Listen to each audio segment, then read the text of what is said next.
मेरा मेरी बीवी के साथ झगड़ा हो जाता है। हमारा झगड़ा इसलिए शुरू हुआ था क्योंकि मैंने जो पैसे कंपनी के एम्प्लॉइज को सैलरी देने के लिए बचा के रखे थे, उसने वो पैसे अपने मेकअप और अपनी शॉपिंग पर खर्च कर दिए। ये सुनने के बाद मुझे काफी गुस्सा आता है। मैं उससे कहता हूँ, काफी सारे लोग अपनी सैलरी का इंतजार कर रहे हैं। उन्हें पैसे देने के लिए हमने जो घर पिछले साल खरीदा था, उसे बेचना पड़ेगा। ये सुनने के बाद मेरी बीवी गुस्से में कहती है, हम वो नहीं बेच सकते।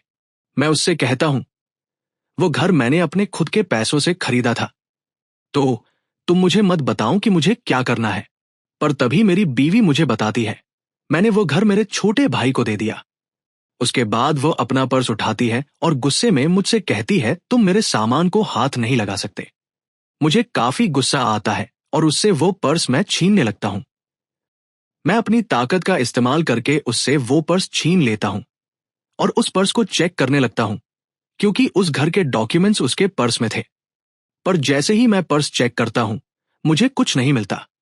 मेरी बीवी मुझे बताती है, मैंने तुमसे कहा तो मैंने वो घर अपने भाई को दे दिया है। हम उस घर में उसकी शादी करेंगे। तुम वैसे भी मुझे पैसे नहीं देने वाले थे। ये सुनने के बाद मेरा दिमाग चलना बंद हो जाता है। मुझसे और बर्दाश्त नहीं होता।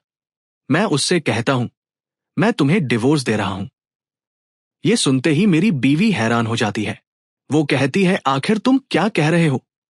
मैं सोफे से उठता हूं और कहता हूं, मुझसे अब और नहीं होगा। मैं तुम्हारे साथ और नहीं रह सकता।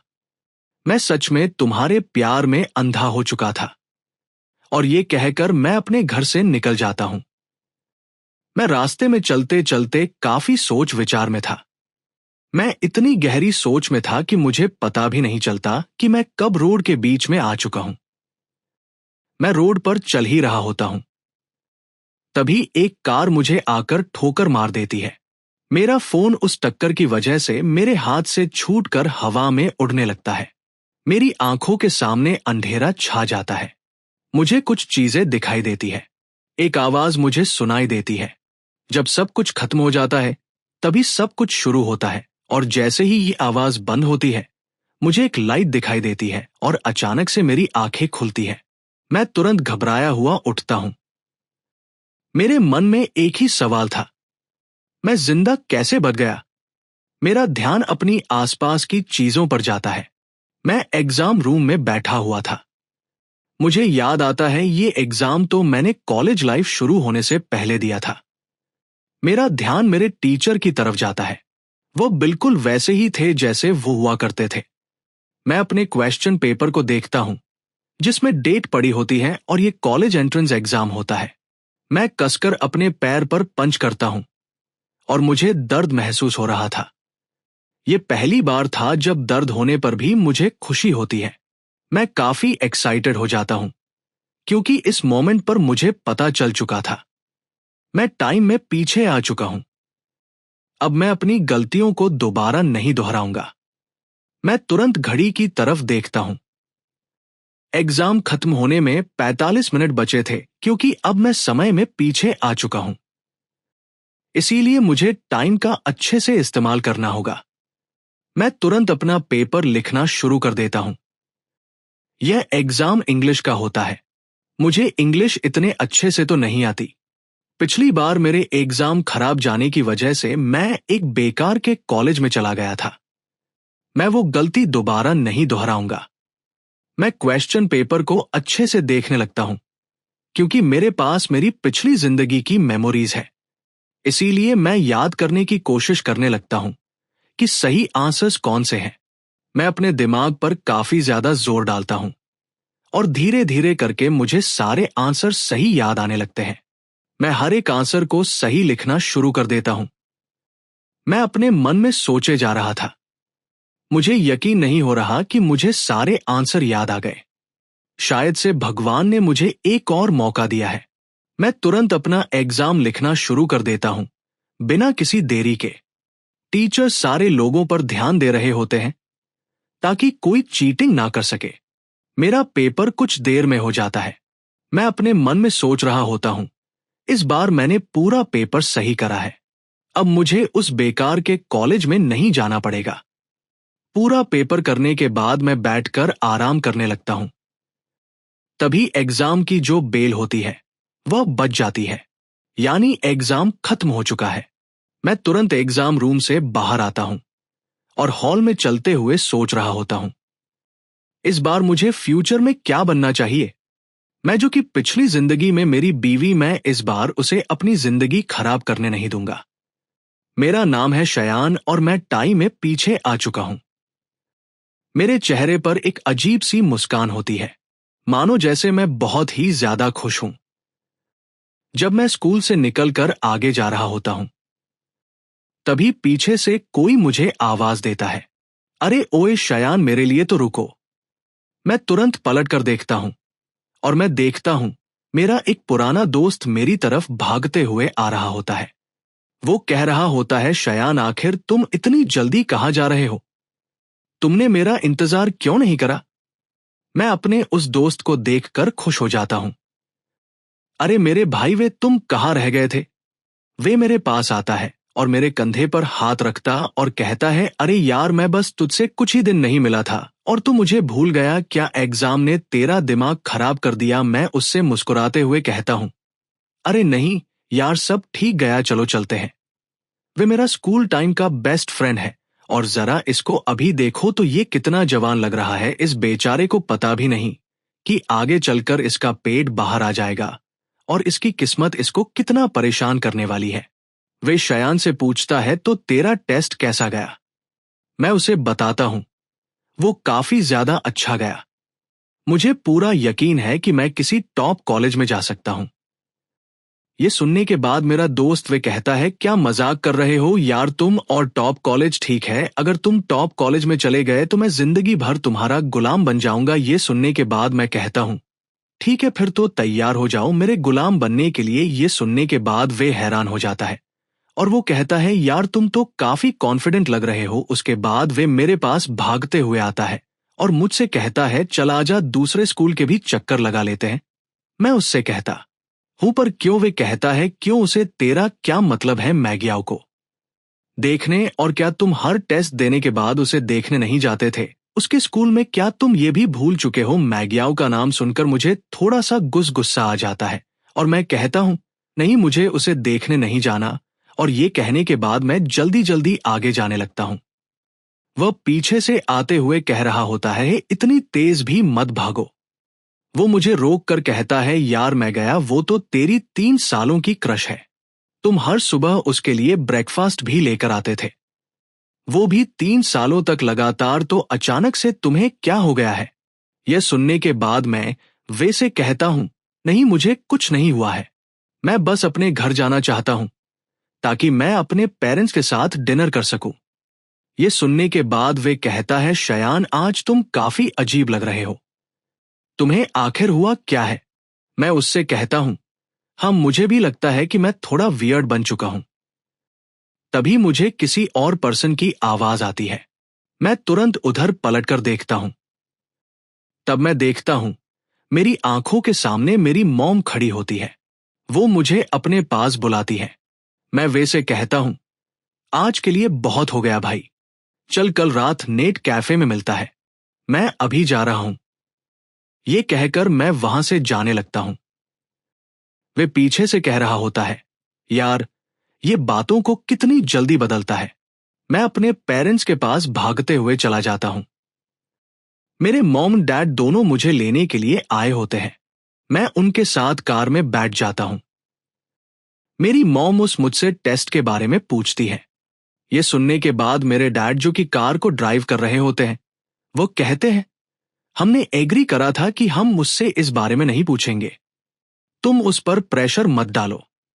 मेरी मॉम ये सुनने के बाद कहती है, मुझे बस मेरे बेटे की चिंता है ना कि आपके बिजनेस की। मैं आराम से कार में बैठा होता हूं और मैं अपने मॉम डैड से कहता हूं, आप लोग चिंता मत करिए, मैंने काफी अच्छा करा है। ये सुनने के बाद मेरी मॉम कहती है, क्या तुम सच कह रहे हो? मैं उनसे कहता हूं, मेरे नंबर एवरेज से ज्यादा आएंगे। मेरे नंबर्स के साथ मैं टॉप यूनिवर्सिटी में भी जा सकता हूं। ये सुनने के बाद मेरे डैड खुश हो जाते हैं और वो खुशी में कहते हैं चलो चलते हैं, इसी बात पर कुछ खाकर आते हैं। मेरे बेटे, आज रात मैं तुम्हारे साथ ड्रिंक करूंगा। मेरी मॉम भी काफी खुश होती है और वो कहती है, मुझे पहले से पता था मेरा बेटा बहुत ही ज्यादा समझदार है। मैं अपने मन में सोच रहा होता हूं, मेरी पिछली जिंदगी में मैंने बहुत सारी बेवकूफी करी थी, इसीलिए आप दोनों को बहुत सारी मुश्किलें उठानी पड़ी थी। मैं दोबारा वो सब गलतियां नहीं करूंगा। बाहर खाना खाने के बाद हम अपने घर पर वापस आ जाते हैं। मैं टॉवल से अपना चेहरा पोंछ रहा होता हूं। मैं मिरर में खुद को देखने लगता हूं। अपने मन में सोचता हूं, मुझे काफी अच्छा लग रहा है क्योंकि मेरी बॉडी वापस से पहले जैसी हो गई है। मैं मिरर में खुद को देखकर काफी ज्यादा खुश हो जाता हूं। मैं वॉशरूम की लाइट्स को टर्न ऑफ करता हूं और अपने मन में सोच रहा होता हूं, मैं गया हूं। तुम इतनी भी कुछ खास नहीं थी, पर पता नहीं क्यों मुझे तुमसे प्यार हो गया, क्योंकि उसने मुझे कभी मना नहीं करा था। इसीलिए मुझे लगा था कि वो मुझे पसंद करती थी, पर अब मुझे समझ आ रहा है कि वो बस मुझे बेवकूफ बना रही थी। मैं बस उसका बैकअप प्लान था। मैं अपने कमरे में जाकर एक चेयर पर बैठ जाता हूं और अपने फोन को चेक करने लगता हूं। मैं देखता हूं, मैंने मैगियो का नाम बेबी करके सेव कर रखा था, जो कि मुझे अब काफी ज्यादा क्रिंज लगता है। मैं तुरंत सेवेड कांटेक्ट में जाकर वो नाम हटा देता हूं। तभी मुझे मैग्याओ का मैसेज आता है, जो कि उस मैसेज में कह रही होती है, तुम आज मुझसे मिलने क्यों नहीं आए।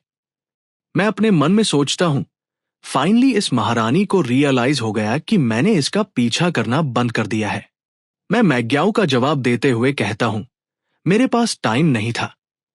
हम मैग्याओ को देखते हैं, जो कि अपने घर पर बैठी होती है और वो ये मैसेज देखकर गुस्सा हो जाती है और वह कहती है, तुम कैसे बेवकूफ हो।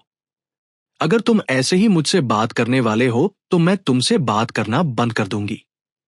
ये कहकर मैगियाओ अपना फोन रख देती है। मैं तुरंत उसका ये मैसेज देखता हूं और रिप्लाई में कहता हूं, मुझे कोई दिक्कत नहीं है। उसके बाद मैं भी अपना फोन रख देता हूं और जाकर विंडोज की तरफ खड़ा हो जाता हूं। मैं अपने आप से कह रहा होता हूं, कॉलेज एंट्रेंस एग्जाम सिर्फ मेरा पहला स्टेप है। इन दिनों सिर्फ डिग्री से कुछ नहीं होता। काश मुझे लॉटरी के नंबर्स याद आ जाए। ई कॉमर्स भी काफी बढ़िया चीज है। मैं यूबर बनकर वीडियोस भी बना सकता हूं और लाइव स्ट्रीम भी कर सकता हूं, पर वह सब अभी से करना काफी जल्दी हो जाएगा। अभी 2004 चल रहा है। मुझे याद आया, एक स्टॉक काफी ज्यादा फटा था 2014 से लेकर 2015 तक। हाँ, मुझे सही चीज याद आई, स्टॉक मार्केट। वो स्टॉक्स 2000 पॉइंट से बढ़कर 5000 पॉइंट्स तक पहुंच गए थे। अगर कोई गधा भी वो स्टॉक्स खरीद लेता है तो वह बहुत अमीर बन जाएगा, पर स्टॉक को खरीदने के लिए मुझे पैसे चाहिए होंगे। मुझे किसी भी तरह पैसों का जुगाड़ करना होगा। मैं अपने कमरे से बाहर निकलता हूं और मैं देखता हूं, मेरी मॉम हॉल में सोफे पर बैठकर किताब पढ़ रही होती है। मैं तुरंत उनके पास जाता हूं और जमीन पर बैठ जाता हूं और उन्हें मस्का लगाते हुए कहता हूं, मेरी प्यारी और अच्छी मर, मेरी बात सुनिए। क्या मैं आपसे किसी चीज के बारे में बात कर सकता हूं? मेरी मॉम कंफ्यूज हो जाती है और वह कहती है, तुम्हें किस बारे में बात करनी है? मैं उनसे कहता हूं, क्योंकि अब एग्जाम खत्म हो चुका है, क्या मुझे कुछ पैसे मिल सकते हैं? और ये कहते हुए मैं कुछ आंसू भी बहा देता हूं। ये सुनने के बाद मेरी मॉम कहती है, ठीक है, मैं तुम्हें 500 दूंगी। जाओ और उन पैसों को मेरे पर से निकाल लो। ये सुनने के बाद मैं मेरी मॉम से कहता हूं, मॉम, अगर मैं टॉप यूनिवर्सिटी में चला जाता हूं तो मेरे ग्रैंडपा और सारे लोग मुझे पैसे देंगे और मुझे ग्रेजुएशन पार्टी में भी काफी सारे पैसे मिलेंगे गिफ्ट में। क्या मैं वो सारे पैसे खुद यूज कर सकता हूं? ये सुनने के बाद मेरी मॉम थोड़ा गुस्सा होती है और वह कहती है, तुम शैतान बच्चे, तुम्हारे एग्जाम अभी अभी खत्म हुए हैं और अभी से तुम्हारी नजर पैसों पर पड़ गई है। ठीक है, चलो मैं तुम्हारी बात मान लेती हूं।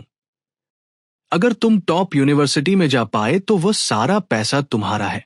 मेरी मॉम से ये सारी बातें करने के बाद मैं अपने बेड पर जाकर सो जाता हूं और डायरेक्ट सुबह ही मेरी आंखें खुलती हैं। मैं तुरंत उठता हूं और अपने रूम से बाहर आ जाता हूं। मैं फ्रिज में से कुछ एग्स लेता हूं और किचन में आकर ब्रेकफास्ट बनाने लग जाता हूं।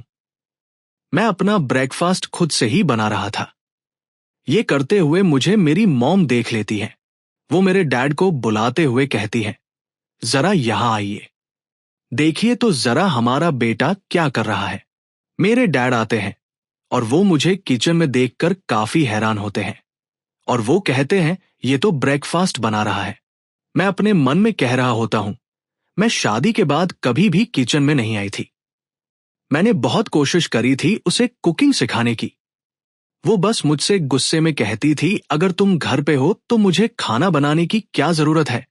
अगर मैंने तुमसे शादी करी है तो मैं खाना क्यों बनाऊं? मैं अपने मन में कहता हूं, क्या पागल औरत थी वो। मैं अपने हाथों से बनाया हुआ खाना टेस्ट करता हूं और वो काफी अच्छा बना होता है। मैं टेबल पर सबके लिए ब्रेकफास्ट लगा देता हूं। मेरी मॉम डाइनिंग टेबल पर बैठकर मेरे डैड से कहती है, क्या ये हमारे बेटे का कोई डुप्लीकेट तो नहीं है? मैं उन लोगों से कहता हूं, जल्दी से अपना नाश्ता फिनिश करिए, वरना आप लोगों को काम के लिए देर हो जाएगी। मेरे डैड को मेरे हाथों का खाना काफी अच्छा लगता है और वो कहता है, शयन ये सब तुमने काफी मजेदार बनाया है। आखिर तुमने कुकिंग करना कब सीखा? मैं अपने फोन को हाथ में उठाता हूं और कहता हूं, मैंने खाना बनाना फोन पर देखकर सीखा है। मैं अपने मन में कहता हूं, अभी तक मैंने बस एक बार ही ब्रेकफास्ट बनाया है और ये लोग इतना ज्यादा खुश हो गए। मैं पहले कितना बेकार बेटा हुआ करता था। मैं बाहर वालों की सेवाएं करता था और अपनी फैमिली को बेकार ट्रीट करता था।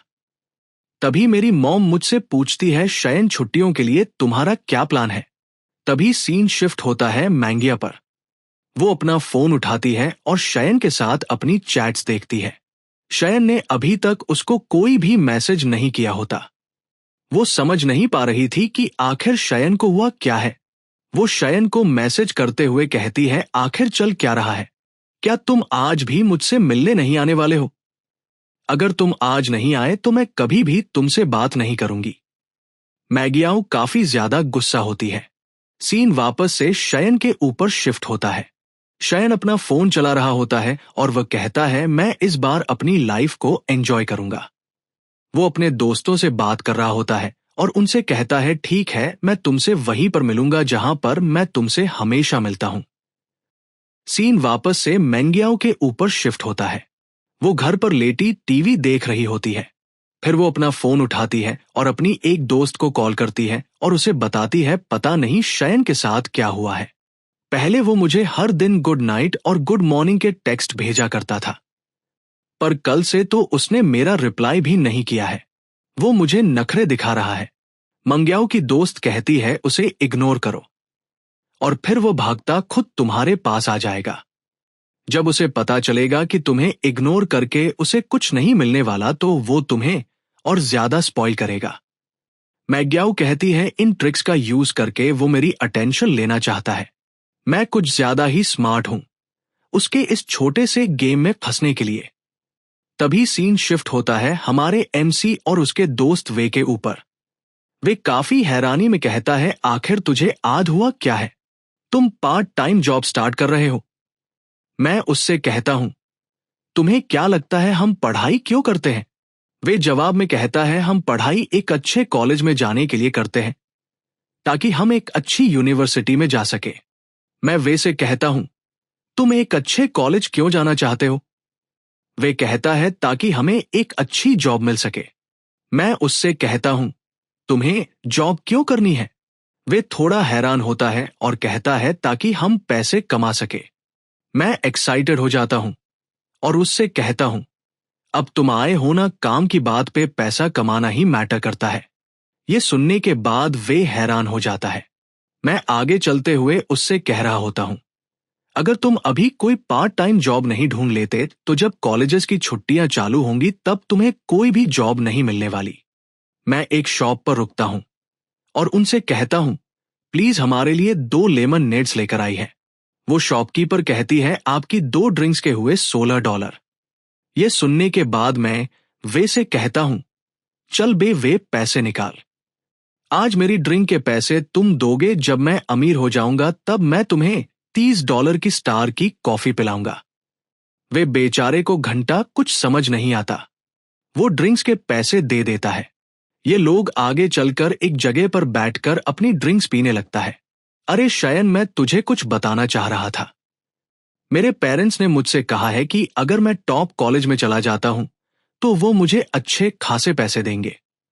ये सुनने के बाद मैं कहता हूं, पर तुम अच्छे कॉलेज में नहीं जाने वाले, उम्मीद छोड़ दो।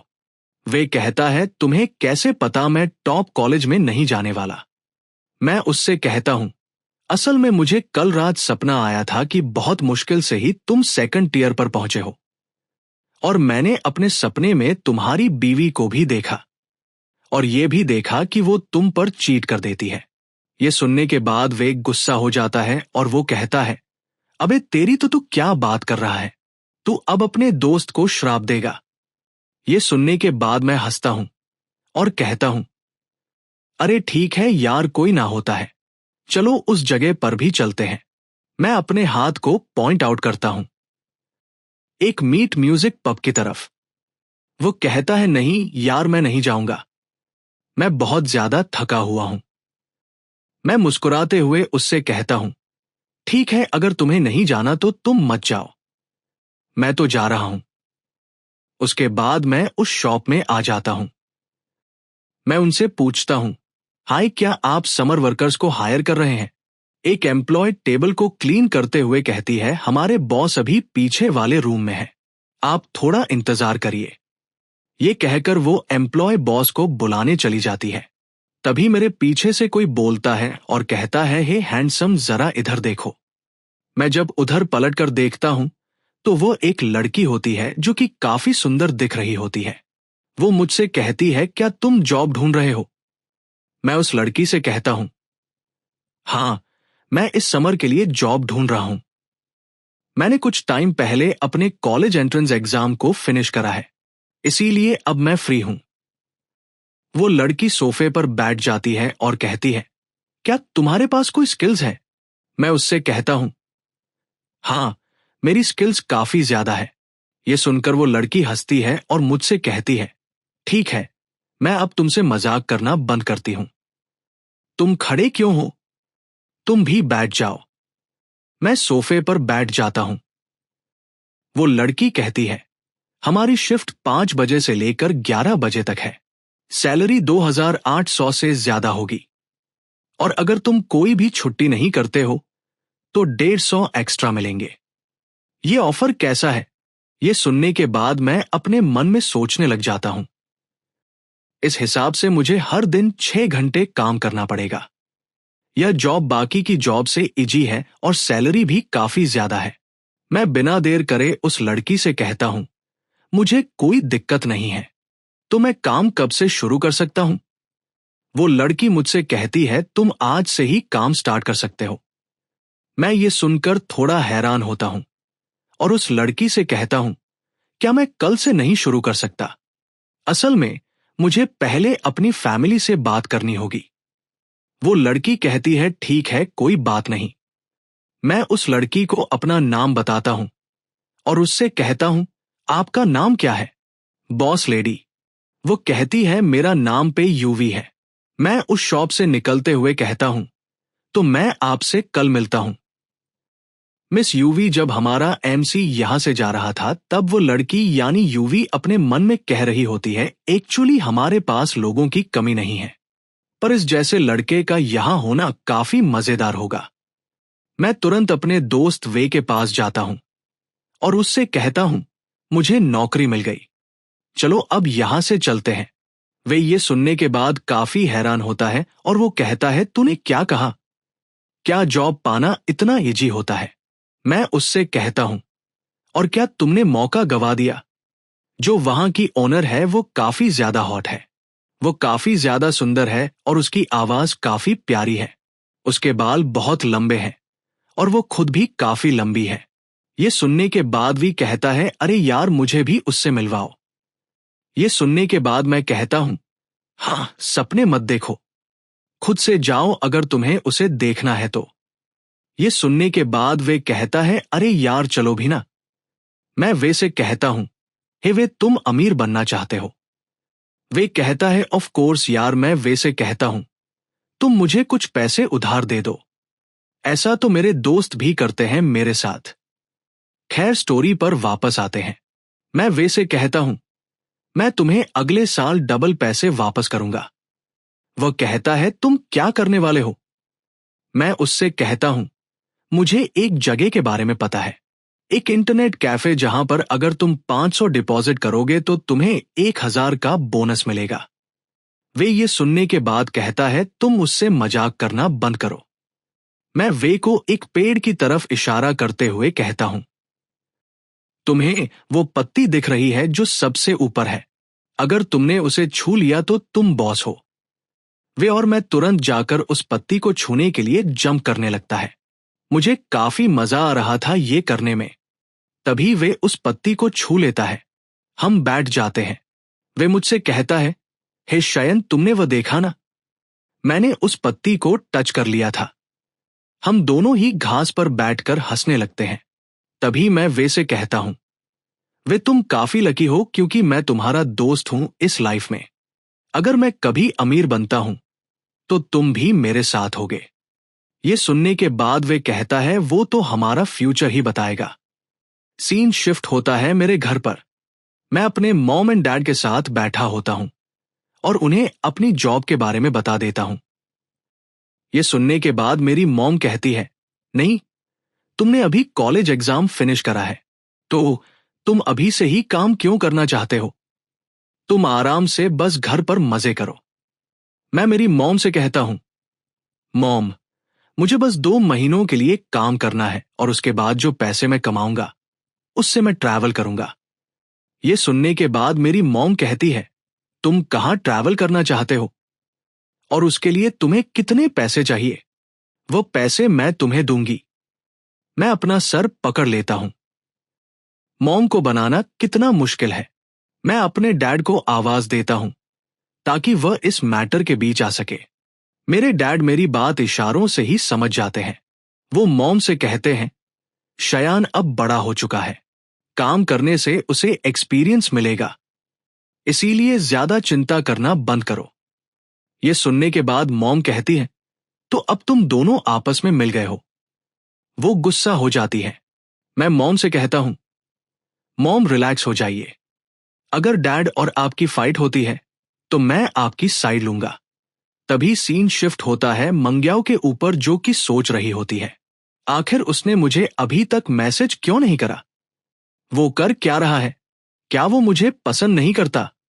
वो अपने लैंप को ऑन करती है और अपना फोन उठाकर शयान को मैसेज करते हुए कहती है, क्या तुम कल रात रियूनियन में आ रहे हो? वह मैसेज शयान के फोन पर आता है। इस वक्त वो वॉशरूम में नहा रहा होता है। मैग्याओ उसके मैसेज का बेसब्री से इंतजार कर रही होती है। शयान जाकर अपना फोन उठाता है।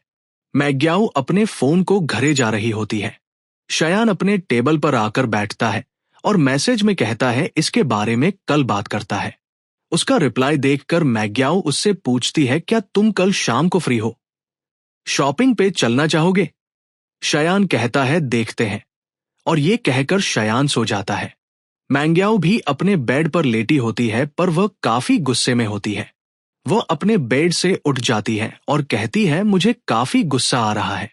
वो बदल गया है, इसीलिए मैंने पहले उसे मैसेज करा पर उसने मुझे अच्छे से रिप्लाई भी नहीं दिया।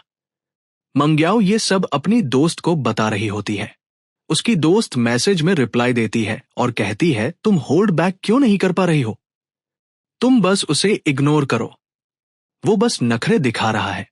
मैग्याओ अपनी दोस्त से कहती है, तो अब मैं क्या करूं? उसकी दोस्त कहती है, अब तुम्हारी बारी है नखरे दिखाने की। उसकी दोस्त मैसेज में मंग्याओ से कहती है, कल के क्लास रियूनियन में तुम वहां पर डान के साथ जाना, जब शयन तुम्हें उसके साथ देखेगा तो उसे जेलसी होगी। मैंग्याओ ये सुनकर कहती है, हाँ तुमने सही कहा, से शिफ्ट होता है और हम वे को देखते हैं जो कि अपने बालों में स्प्रे मार रहा होता है और अपने बालों को सेट कर रहा होता है। वो अपने कोट को सही करता है और वापस से अपने बालों को सही करता है। वो मिरर के सामने खड़े होकर खुद को देखता है और अपने रूम से बाहर आता है। हम देखते हैं सोफे पर शयान बैठा होता है। जैसे ही वे रूम से निकलता है, वो शयान से पूछता है, तो चल बता, मैं कैसा लग रहा हूं? क्या आज मैं अच्छा दिख रहा हूं? शियान कहता है, मैं यकीन के साथ तो नहीं कह सकता कि तू अच्छा दिख रहा है, पर अच्छा दिखने से ज्यादा तुम्हारे में एनर्जी ज्यादा लग रही है। तुम एकदम आज एक एनर्जेटिक पर्सन दिख रहे हो। ये सुनने के बाद वे कहता है, तुमने बिल्कुल सही कहा। वे भी जाकर सोफे पर बैठ जाता है। शन अपना फोन चला रहा होता है। वे उससे कहता है, आखिर तुम फोन में क्या कर रहे हो? क्या तुम किसी लड़की से बात कर रहे हो? पर जैसे ही वे फोन में झांक कर देखता है, वह हैरान हो जाता है और कहता है, तुम प्रैक्टिस टेस्ट को सॉल्व कर रहे हो। क्या तुम पागल हो गए हो? हमारे कॉलेज एंट्रेंस एग्जाम खत्म हो चुके हैं। ये सुनने के बाद मैं कहता हूं, अरे यार, तुम खुद से कुछ भी मत सोचा करो। ये फॉर्म ड्राइविंग टेस्ट के लिए है। जब हम कॉलेज चले जाएंगे तो इन सब के लिए हमारे पास टाइम नहीं होगा।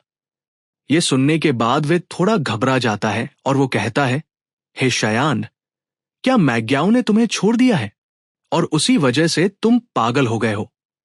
मैं अभी भी फोन में फॉर्म भर रहा होता हूं। और वे से कहता हूं, मैंने तुमसे कहा तो था, मुझे मैंग्याओ से कोई मतलब नहीं है। ये सुनते ही मेरा दोस्त वे कहता है, सच में मुझे यकीन नहीं होता। सीन शिफ्ट होता है हाई स्कूल के बाहर। सारे स्टूडेंट्स रियूनियन के लिए यहां पर आ चुके होते हैं। शयान अभी भी अपने फोन में लगा होता है। वे मॉनिटर से कहता है, मॉनिटर ऑलरेडी 5 बज चुके हैं, चलो अभी अब कुछ खाने चलते हैं। मॉनिटर किसी को फोन लगा रहा होता है। वो वे से कहता है, अभी भी मियोंग और शियान और डवान मिसिंग है। तुम लोगों को पता है वो कहां पर है? ये सुनने के बाद शियान कहता है, मुझे कैसे पता होगा? तभी बाकी के कुछ मिसिंग स्टूडेंट्स यहां पर आ जाते हैं, पर यहां पर अभी भी मंग्यायो और डवान नहीं आए होते हैं। ये देखने के बाद वे हैरान होता है। शयान अभी भी अपने फोन में कुछ कर रहा होता है और वो इतना ध्यान नहीं देता। तभी मॉनिटर को डान की कॉल आती है। वो कॉल पर मॉनिटर से कहता है, वो और मैग्याओ साथ में है, उन्हें आने में थोड़ा टाइम लग सकता है। ये सुनने के बाद मॉनिटर कहता है, ठीक है, तो हम लोग पहले पहुंच जाते हैं एंड कुछ खाने के बाद हम कैरी होके जाएंगे। सीन शिफ्ट होता है। यह लोग किसी बढ़िया से रेस्टोरेंट में होते हैं। वो अपनी ड्रिंक को उठाकर कहता है, चलो सारे के सारे चेस करते हैं। सब लोग यहाँ पर डिनर एंजॉय कर रहे होते हैं। यहाँ पर बहुत सारे स्टूडेंट्स होते हैं। उसके बाद ये लोग कैरोके में जाते हैं। सब लोग बारी बारी से गाना गा रहे होते हैं और एकदम हंसी जाक का माहौल बना होता है। तभी वे इस बीच शोयन के पास आता है और वो शोयन से कहता है, आखिर तुम बूढ़े आदमी हो जैसे बैठकर यहां पर क्या कर रहे हो? चलो अभी हमारे साथ गाना गाओ। शोयान ये सुनने के बाद कहता है, मैं बस थोड़ी देर और यहां पर हूं, उसके बाद मैं चला जाऊंगा। वह शयान के पास वाली सीट पर बैठ जाता है और उससे कहता है, मैं भी अभी तक नहीं आई है। तभी एक बंदा दरवाजा खोलकर अंदर आता है और कहता है, लिंजिया बाहर किसी से बहस कर रहा है। ऐसा लगता है जल्दी ही लड़ाई होने वाली है। मॉनिटर तुरंत उठता है और कहता है, चलो चलते हैं, देखते हैं वहां पर क्या हो रहा है। वह भी बाहर जाने लगता है। वो शोएन से कहता है, ओए तू क्या कर रहा है वहां पर बैठा हुआ? जल्दी करो, चलो नीचे। हम देखते हैं एलिंजिया नाम का स्टूडेंट अपने से काफी बड़े बंदे से भिड़ रहा होता है। वो मस्कुलर बंदा कहता है, क्या बे छोटे, तुझे जीने से प्यार नहीं है? यहां पर मॉनिटर आता है और वो कहता है, अरे मेरे बड़े भाई, उसने बहुत ज्यादा पी ली है, मैं उसकी तरफ से माफी मांगता हूं। वो मस्कुलर बंदा कहता है, अब तू कौन है? चिरकुट चला जा यहां से, वरना पिट पिट जाएगा। हम देखते हैं असल में यह फाइट वॉशरूम में हो रही होती है। सारे लोग वॉशरूम के बाहर भीड़ लगा देते हैं। शोयान उस भीड़ में से होकर अंदर जाता है। शोयान यहाँ का नजारा देखकर अपने मन में कहता है, लिंजिया कुछ ज्यादा ही बन रहा था। हल्का सा उसने ड्रिंक क्या कर लिया। उसे लगने लगा वो किसी से भी भिड़ सकता है और ये मैस्कुलर बंदा ये भी शराब के नशे में पागल हो चुका है। शोयान उनके बीच में जाता है और कहता है, अरे यार, हमारे क्लासमेट से जरा सी गलती हो गई। असल में हमने कुछ टाइम पहले कॉलेज एंट्रेंस एग्जाम को फिनिश करा है, तो यार माफ कर दो हमें। वो मस्कुलर बंदा चिल्लाते हुए कहता है, अब तू कौन है बे? मेरे रास्ते से हट जा।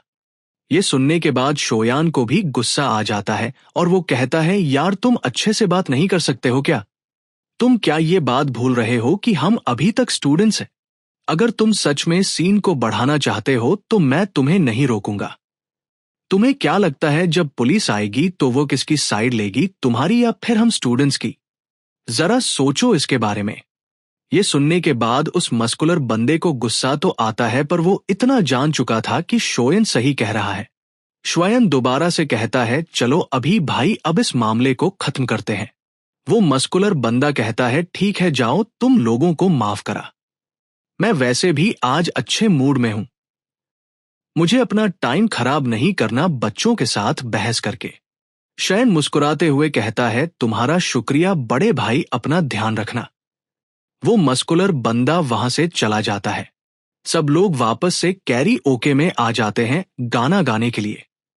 दो लड़के व्हाइट शर्ट में बैठे होते हैं और वो लोग शोयन के बारे में बुरा भला कह रहे होते हैं। वो लोग कह रहे होते हैं, शोयन एकदम डरपोक बंदा है। वे की नजर उन दोनों पर पड़ जाती है। दूसरा व्हाइट शर्ट वाला बंदा कहता है, हाँ तुम बिल्कुल सही कह रहे हो, शोयन बिल्कुल फट्टू है। इनकी बातें सुनने के बाद वे को गुस्सा आ जाता है और वह कहता है, जरा देखो तो कौन बातें कर रहा है। जब लफड़ा हुआ था तब तुम लोग तो भाग गए थे और अब तुम लोग यहां पर आकर अपना मुंह चला रहे हो, जबरदस्ती के टफ गए होने की एक्टिंग कर रहे हो।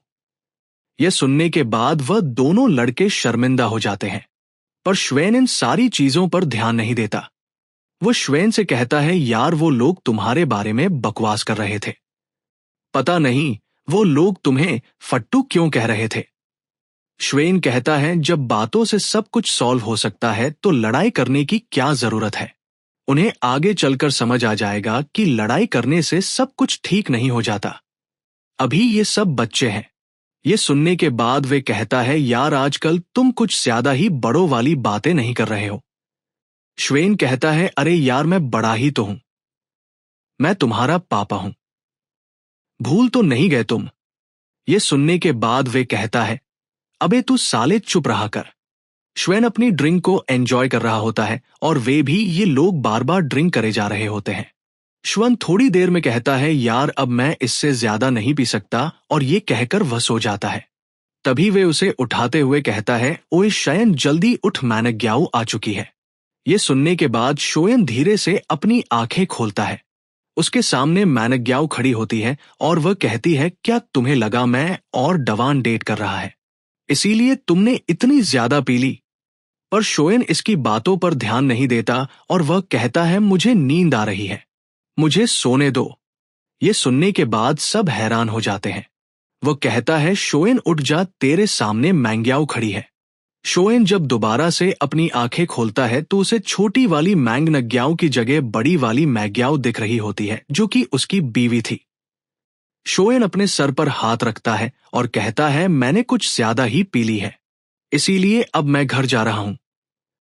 यह कहने के बाद वो मैंग्याओ के सामने से निकल जाता है। मैंग्याओ और उसकी दोस्त काफी हैरान हो जाती है। मैंगो की दोस्त उससे कहती है, कोई बात नहीं मैंग्याओ, वो बस जेलस है और तुम्हें चिढ़ाने के लिए नाटक कर रहा है। पर मैंग्याओ की आंखों से आंसू आ जाते हैं।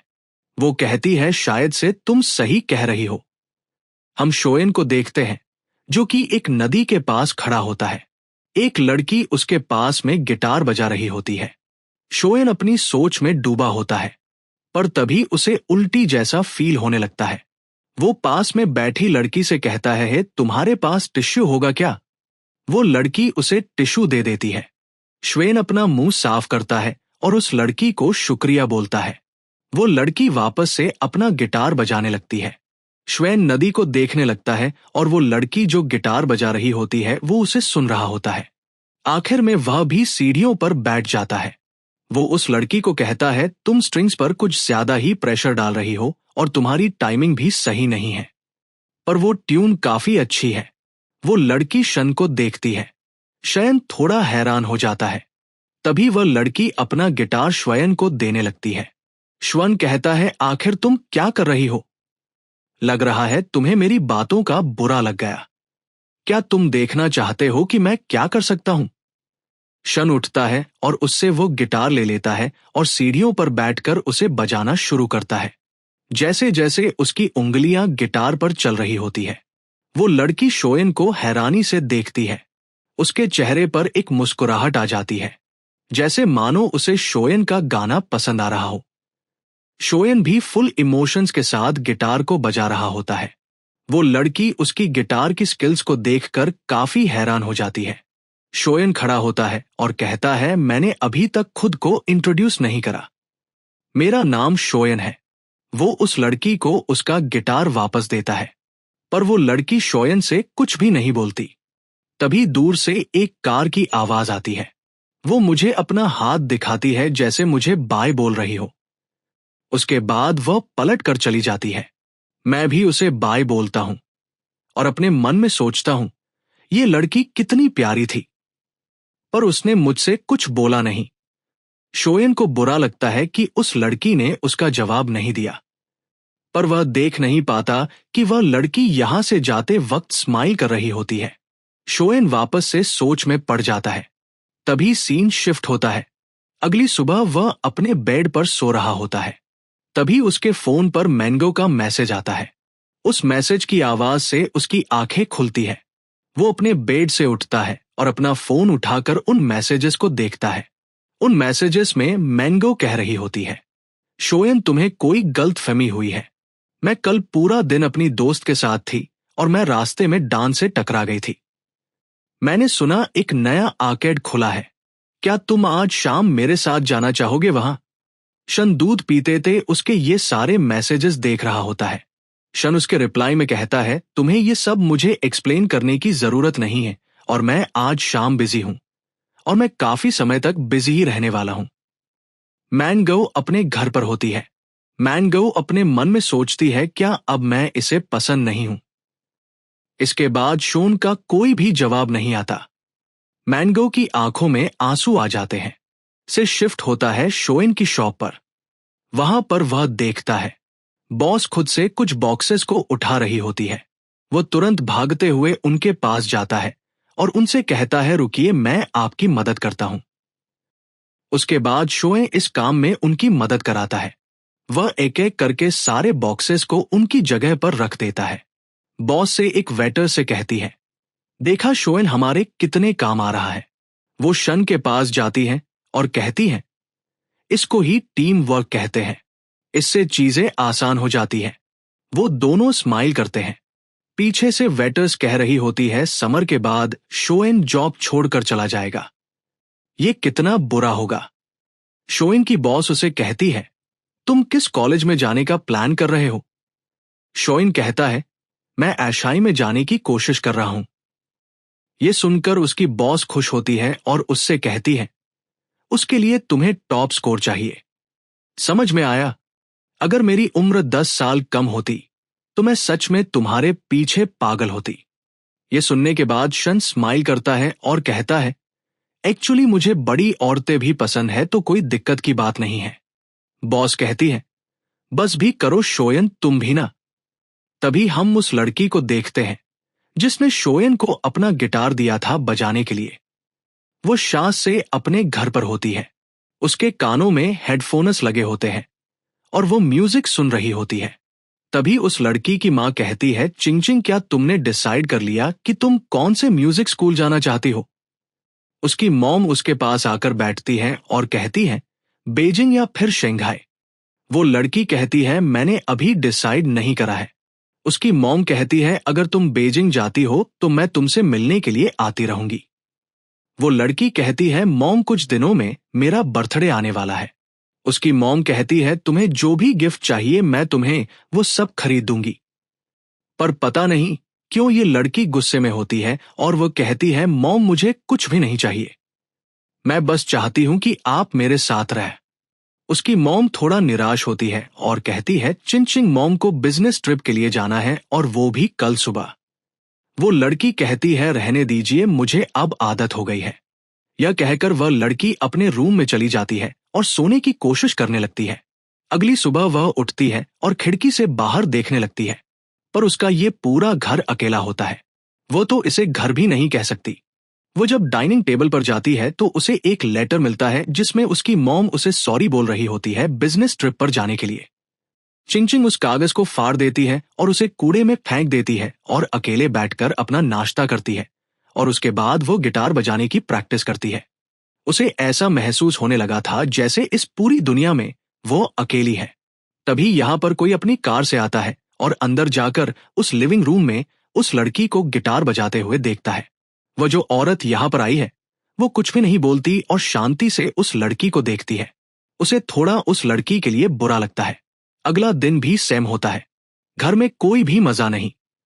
वह जो औरत यहाँ पर आई थी वो घर में अपना काम करना शुरू कर देती है, पर वह उस लड़की को बिल्कुल भी डिस्टर्ब नहीं करती। दोनों अपने अपने काम से मतलब रखता है। वो लड़की शोन के बारे में सोचने लगती है। तभी वह जो काम करने वाली औरत होती है वो लड़की उससे कहती है, मुझे आज बाहर जाना है। वो औरत कहती है, तुम्हें कहाँ बाहर जाना है? सीएनए शिफ्ट होता है उसी पार्क में जहां पर वो लड़की शन से मिली थी। वह कह रही होती है, वो लड़का उस दिन के बाद से इस पार्क में नहीं आया। मैं बस किस्मत से उससे मिल गई थी। वो औरत जो उस लड़की के साथ आई होती है वो कहती है, अब हमें घर चलना चाहिए। पर वो लड़की कहती है, चलो कुछ पीने चलते हैं, मुझे एक बार बियर ट्राई करनी है। वह औरत कहती है, मैं एक ऐसी जगह को जानती हूं जहां ज्यादा भीड़ नहीं होती। वो लड़की कहती है, चलो चलते हैं। सेज शिफ्ट होता है। श्वेन की शॉप पर वेट्रेस बॉस से कहती है, आज भी वो सिंगर नहीं आया।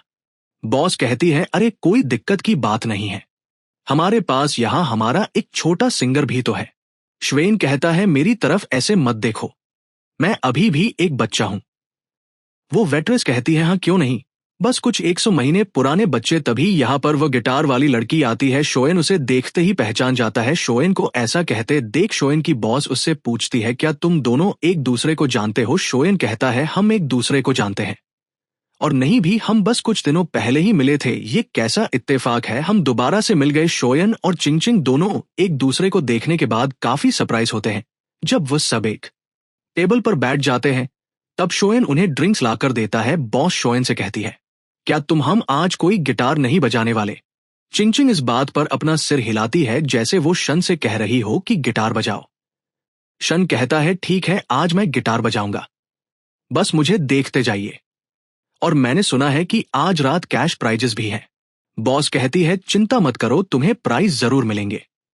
ये सुनने के बाद वहां से चला जाता है गिटार बजाने के लिए। वो जाकर स्टेज पर बैठ जाता है और जब वो गिटार बजा रहा था सारे लोग आपस में बातें कर रहे थे। चिंगचिंग अपना ग्लास उठाती है। वो ड्रिंक को लेकर काफी क्यूरियस होती है। वो एक छोटी सी शिप लेती है। वो अपने मन में सोचती है, आखिर लोगों को यह क्यों पसंद है? ये ड्रिंक बेकार है।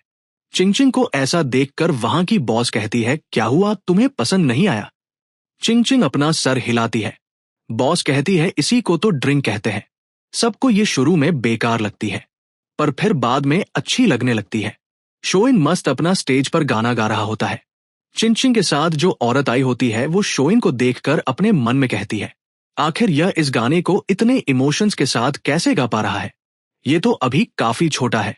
वो शोइन को देख रही होती है। गाना खत्म होते ही शोइन स्टेज से नीचे आता है। उसकी बॉस कहती है, तुम भी आओ, हमारे साथ ड्रिंक करो, तुम्हारा ग्लास उधर रखा है। ये सुनने के बाद शन खुश हो जाता है, पर वह गलती से जाकर चिंगचिंग का ग्लास उठा लेता है और उसे पी भी लेता है और उसे एक ही बार में खत्म भी कर देता है। बॉस इसे देखकर काफी हैरान हो जाती है। वो एक ऑकवर्ड स्माइल करने लगती है। चिंगचिंग ब्लश करने लगती है। उसके गाल पूरे लाल हो जाते हैं। वो तुरंत उठकर वॉशरूम की तरफ जाने लगती है। वो जो औरत चिंगचिंग के साथ आई थी उसका नाम वोंग है।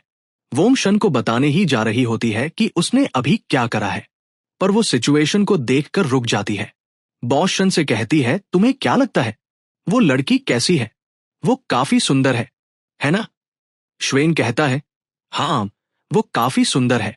मुझे बुरा लग रहा है कि वो बात नहीं कर सकती। ये सुनते ही वो कहती है, तुम क्या बात कर रहे हो? वो बस ज्यादा बोलती नहीं है, पर वह बोल सकती है। तभी चिंग चिंग वॉशरूम से आती है और वोंग से कहती है, चलो चलते हैं। उसकी आवाज सुनने के बाद शोयन कहता है, इसकी तो आवाज भी प्यारी है। बॉस शयन से कहती है, जाओ इन्हें बाहर तक छोड़कर आओ। शोयन कहता है, मैं समझ गया। शोयन उन्हें उनकी कार तक छोड़ने जाता है। वो चिंगचिंग के लिए कार का गेट भी खोलता है। शोयन चिंगचिंग से कहता है, रात में बाहर मत निकला करो, ये थोड़ा डेंजरस होता है। चिंगचिंग कहती है, मुझे तो तुम डेंजरस लगते हो। क्या तुम अपनी बात कर रहे हो? अभी अंदर शॉप में तुम मुझे घरे जा रहे थे, यहां तक कि तुमने मेरे ग्लास से ड्रिंक किया। श्वन थोड़ा निराश होता है और कहता है, ठीक है, मैं मान लेता हूं कि मैं तुम्हें देख रहा था, पर मुझे नहीं पता था कि वो तुम्हारा ग्लास है। चिंगचिंग कुछ नहीं कहती और यहां से चली जाती है। श्वेन पीछे खड़े उसकी कार को जाते हुए देख रहा होता है। तभी हम कार के अंदर का सीन देखते हैं। चिंगचिंग हंस रही होती है और कहती है, तुम कितने बेवकूफ हो, तुमने सच कितनी जल्दी बोल दिया। हम देखते हैं शोन को काफी बुरा लगता है, पर वो कुछ बोल भी तो नहीं सकता था। वो वापस से शॉप के अंदर जाता है। उसकी बॉस उससे पूछती है, क्या तुमने उसकी वीट की आईडी ली? शयन कहता है, यार उसके बारे में बात मत करो, वो पक्का मुझे ठरकी समझ रही होगी। बॉस कहती है, मैंने तुम्हें इतनी अच्छी अपॉर्चुनिटी दी थी, फिर भी तुम कुछ नहीं कर पाए। शोयन कहता है, अरे यार कोई बात नहीं, वैसे भी मुझे ये सब नहीं करना है। ये सुनने के बाद उसकी बॉस हंसती है। सीन शिफ्ट होता है शोयन के घर पर। उसकी मॉम उससे पूछती है, तो आखिर तुम्हारी समर जॉब है क्या? तुम हर दिन घर देर से आते हो। श्वेन कहता है, मैं बार में एक मेल मॉडल बन के काम कर रहा हूं। ये सुनते ही उसके पेरेंट्स काफी हैरान हो जाते हैं। उसकी मॉम काफी गुस्सा होती है और कहती है, तुम्हें पढ़ाने के लिए मैंने इतनी मेहनत करी है और तुम एक ऐसी जॉब कर रहे हो। अब से मुझे मॉम मत कहना। तभी श्वेन कहता है, मेरी सैलरी 8,000 है। सैलरी सुनते ही उसकी मॉम का बिहेवियर एकदम से बदल जाता है और वह कहती है, आखिर काम तो काम होता है, तुम्हें वो बस ईमानदारी से करना चाहिए। हम सब मेहनत करके पैसे कमाते हैं, तो इसमें कोई बुरी बात नहीं है। बाय द वे, क्या हम तुम्हें वहां पर देखने आ सकते हैं? श्वेन के डैड ये सुनकर हैरान हो जाते हैं। तभी श्वेन हंसता है और कहता है, अरे मॉम, मैं बस मजाक कर रहा था, मैं एक लॉन्च बार में बस एक वेटर हूं। उसकी मॉम हैरान होती है और कहती है, तुम शैतान बच्चे।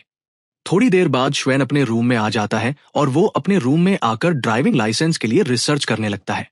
वो अपनी ड्राइविंग का स्कोर देखता है जो कि 90 होता है। श्वेन खुशी में उठता है और कहता है, मैं आज शाम को कुछ जरूरी काम निपटा लूंगा। सीन शिफ्ट होता है चिंगचिंग पर, जो कि अपने शूज के लेस बांध रही होती है। वो अपनी केयरटेकर मिस वोंग से कहती है, मैं कुछ समय के लिए बाहर जा रही हूं। मिस वोंग उसे कहती है, और तुम कहां जा रही हो?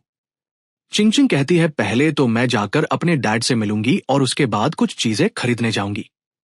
मिस वोंग कहती है, ठीक है, मैं तुम्हारे साथ चलूंगी।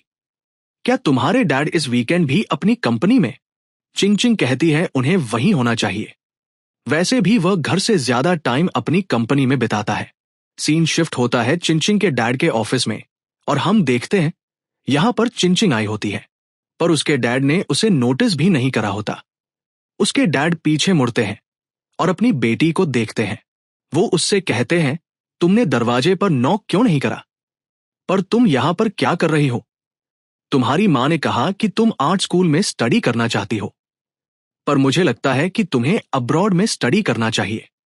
चिंगचिंग गुस्से में कहती है, आपको लगता है कि अगर मैं यहां रही तो मैं आपके दूसरी औरतों के साथ अफेयर के बीच में आ जाऊंगी? चिंगचिंग के डैड कहते हैं, मैंने तुमसे पहले ही कहा था बेटा, तुम्हारी मॉम और मैंने डिवोर्स ले लिया एक दूसरे से काम की वजह से। वो सब छोड़ो, आज तुम्हें मुझसे क्या काम है? चिंगचिंग कहती है, आज रात आप फ्री हैं? चिंगचिंग के डैड कहते हैं, आज रात मेरी एक बहुत ही इंपॉर्टेंट मीटिंग है। चिंगचिंग कहती है, आप कभी फ्री भी होते हैं? और वो यहां से जाने लगती है, पर तभी उसके डैड उसका हाथ पकड़ लेते हैं। चिंगचिंग गुस्से में अपने हाथ को छुड़ाते हुए कहती है, मुझे टच मत करिए, आपके लिए मीटिंग ज्यादा जरूरी है मुझसे, आपको तो ये भी नहीं पता कि आज क्या है। और ये कहकर चिंगचिंग यहां से चली जाती है। उसके डैड सोचते हैं आज कौन सा दिन है। वो अपने दिमाग पर जोर डालते हैं याद करने के लिए कि आज क्या है, और फाइनली उन्हें याद आ जाता है कि आज उनकी बेटी का बर्थडे है। वो तुरंत कहते हैं, अरे आज तो उसका बर्थडे था। तभी सीन शिफ्ट होता है। हम शोएन को देखते हैं जो कि बैंक आया होता है। वहां की एम्प्लॉय शोन से कहती है आपका सिक्योरिटी अकाउंट रेडी हो चुका है, और शोएन जिस बैंक में आया होता है वो बैंक और किसी का नहीं बल्कि चिंगचिंग के डैड का होता है। जब वो अपना काम करा कर यहां से जा रहा होता है, तभी सीढ़ियों से भागते हुए नीचे चिंगचिंग आ रही होती है।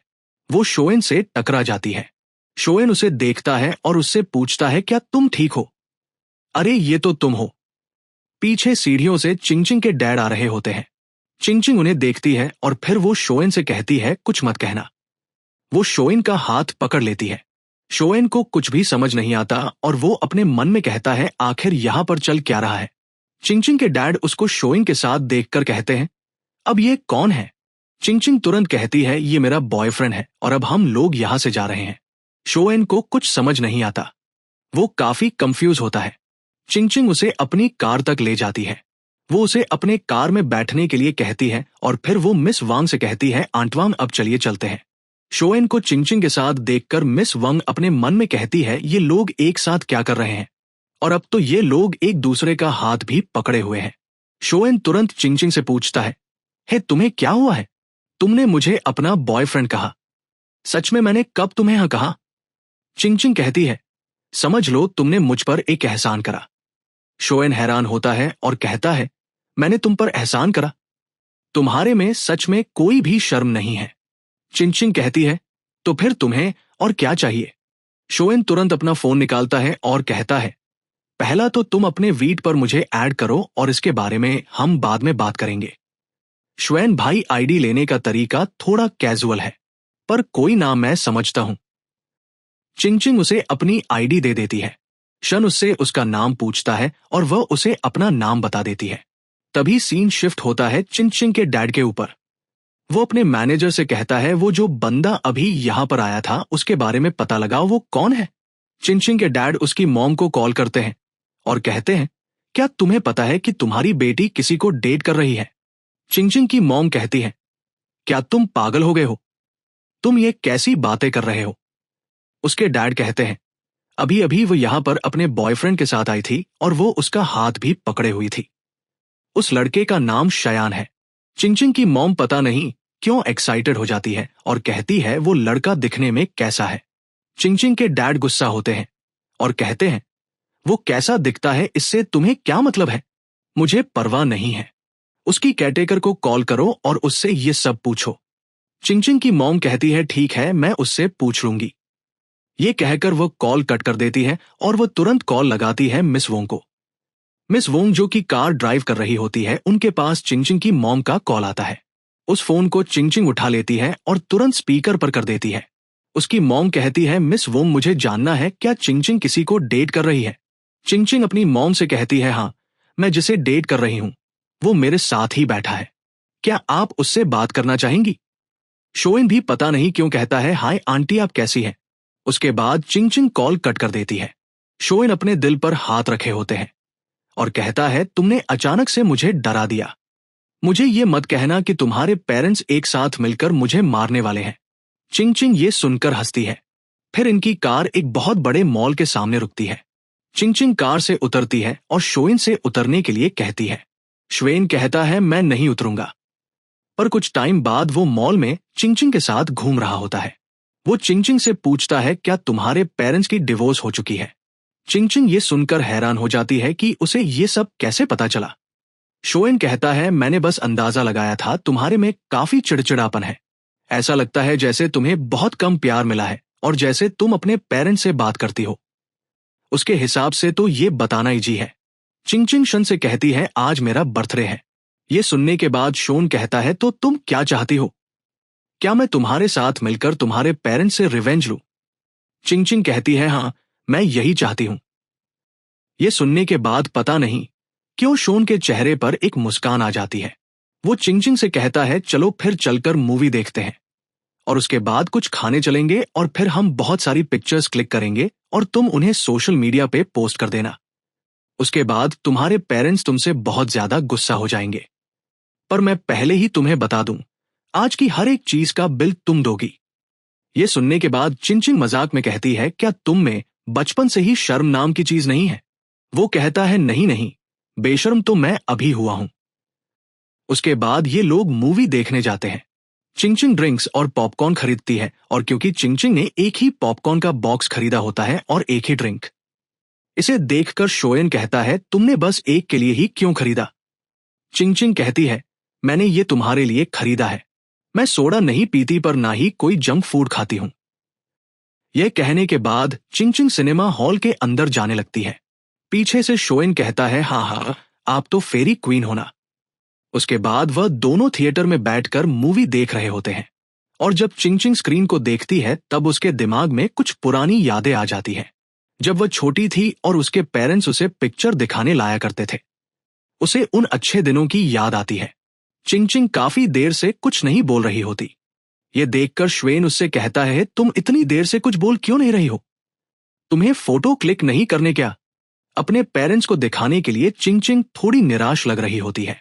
उसके बाद वह अपनी जेब से अपना फोन निकालती है और स्क्रीन की पिक्चर क्लिक करने लग जाती है। शोएन यह देखकर कहता है, तुम स्क्रीन की पिक्चर क्यों क्लिक कर रही हो? हमें साथ में एक फोटो लेनी होगी। वो उससे उसका फोन ले लेता है और उसके साथ एक पिक्चर क्लिक करता है, पर फोटो खींचते ही चिंगचिंग उससे दूर हो जाती है। उस फोटो को देखने के बाद शन थोड़ा उदास होता है और कहता है, अगर तुम्हें फोटो नहीं खिंचवानी तो ठीक है, तो मत खिंचाओ। तुम इतनी दूर क्यों बैठी हो? ऐसे हम फोटो नहीं खींच पाएंगे। उसके ये कहते ही चिंगचिंग उसके थोड़े पास आ जाती है। वो ब्लश कर रही होती है। शन उसे और पास आने के लिए कहता है और उसे स्माइल करने के लिए कहता है, और फाइनली ये लोग एक अच्छी फोटो ले लेते हैं। तभी जो मूवी ये लोग देखने आए थे वो स्टार्ट हो जाती है। जैसे ही मूवी शुरू होती है, शयन सो जाता है।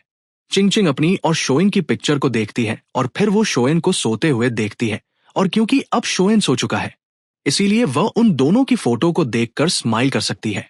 वो तुरंत अपना सोशल मीडिया खोलती है और उस फोटो को बिना किसी कैप्शन के पोस्ट कर देती है और अपने अकाउंट से किसी को भी हाइड नहीं करती है। उसकी मॉम जो कि अपनी बिजनेस ट्रिप पर अपने लैपटॉप पर बैठी काम कर रही होती है, उनके पास नोटिफिकेशन आता है कि चिंगचिंग ने कुछ पोस्ट करा है। वह तुरंत उसके पोस्ट को चेक करती है, पर वह हैरान रह जाती है।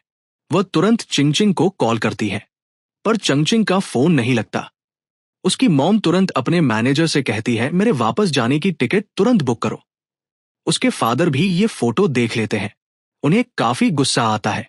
वो श्वेन के फेस पर जूम करते हैं और उसे ध्यान से देखते हैं। श्वेन भाई, बच के रहना, फिल्टिंग सेट हो सकती है तुम्हारी। चिंगचिंग के डैड काफी ज्यादा गुस्से में होते हैं और वह कहते हैं, एक सुअर मेरी बेटी को चुराने की कोशिश कर रहा है, उसको उसकी औकात दिखानी होगी। आखिर वह मेरी बेटी के साथ घूम कैसे रहा है? चिंगचिंग के डैड शोन को कॉल करते हैं। शयन जो कि थिएटर में सो रहा होता है, वो अपने फोन के वाइब्रेशन से उठ जाता है। वो अपना फोन उठाता है। चिंगचिंग अपने डैड का नंबर देख लेती है। वो शयन से कहती है, कॉल को काट दो, ये मेरे डैड हैं। शन अपने फोन की तरफ देखता है और कहता है, उन्हें मेरा नंबर कहां से मिला? अरे हाँ, मुझे याद आया, वो बैंक के प्रेसिडेंट है, वह किसी का भी नंबर निकलवा सकते हैं। तभी शोएन को शौक लगता है। वो कहता है, अरे हाँ, तुम्हारे डैड तो प्रेसिडेंट है। और उसके बाद वो काफी खुश हो जाता है और कहता है, शायद से अब वो मुझे अपने पास बुलाएंगे और मुझे 1 मिलियन या शायद से 10 मिलियन देकर कहेंगे, मेरी बेटी से दूर हो जाओ। मैंने ये सब मूवीज में होते देखा है। श्वेन की ये बात सुनकर चिंगचिंग हंसने लग जाती है और कहती है, सपने देखना बंद करो। श्वेन कहता है, तुम्हें क्या लगता है मैं उनसे पैसे ले लूंगा? चिंगचिंग कहती है, तो क्या तुम्हारा पैसे लेने का इरादा है? शोएन कहता है, अरे यार, मिलियन तो दूर की बात है, अगर वह मुझे $1000 भी देंगे तब भी मैं दूर चला जाऊंगा। चिंगचिंग ये सुनने के बाद हल्का सा उसे मारती है। उसके बाद वो लोग थिएटर से निकल आते हैं। इन लोगों ने मूवी देख ली होती है और फोटोज भी ले लिए होते हैं। श्वन कहता है, अब मैं घर जा रहा हूं। चिंगचिंग कहती है, तुम डिनर पे नहीं चलोगे मेरे साथ? श्वन कहता है, अभी तो मेरा पेट भरा है, वैसे मुझे ये बताओ तुम कौन से कॉलेज जाने वाली हो? चिंगचिंग सोच में पड़ जाती है। श्वेन कहता है, ठीक है, भूल जाओ मैंने कुछ पूछा, वैसे मैं शंघाई में जा रहा हूं। चिंगचिंग कहती है, मैं वॉशरूम होकर आती हूं। शन वहां खड़ा रहकर उसका वेट करता है। वो इधर उधर देख रहा होता है। तभी उसे कुछ गेमिंग मशीन दिख जाती है। वो उन मशीन्स के पास जाते हुए सोच रहा होता है, मेरी पास्ट लाइफ में मैंने टैडी निकालने की कितनी कोशिश करी थी ताकि मैं को इम्प्रेस कर सकूं, पर मैं बार बार फेल हो जाता था। पर जब आखिरकार मैं सक्सेस हो गया तो उसे उस टॉय से कोई फर्क ही नहीं पड़ा। शन जो होता है वो यहाँ पर खड़े होकर एक टॉय को बाहर निकाल लेता है। तभी चिंग चिंग आ जाती है। श्वन वह प्लशी उसे दे देता है। वो कहता है ये तुम्हारा बर्थडे गिफ्ट है, पर फिर वो वापस ले लेता है और कहता है ठीक है, इसे तुम मत लो। पर चिंग चिंग वो प्लशी उससे छीन लेती है और कहती है मूवी के पैसे मैंने दिए थे और अब तुमने मुझे प्लश ही दे दिया, अब हिसाब बराबर हुआ। श्वन भी कहता है हाँ ठीक है, चलो अब यहां से चलते हैं। शोएन शिचिंग को उसकी कार में बैठा देता है और उसे बाय बोलता है। मिस वांग जो कि कार के अंदर बैठी होती है, वो कहती है तुम्हारी मॉम का मुझे कॉल आया था, वो आज रात वापस आ रही है और शायद से तुम्हारे डैड भी आएंगे। ये सारी बातें सुनकर चिंग चिंग काफी खुश होती है। उसने जो शोएन के साथ फोटो ली थी वो उस फोटो को अपने वॉलपेपर पर लगा लेती है।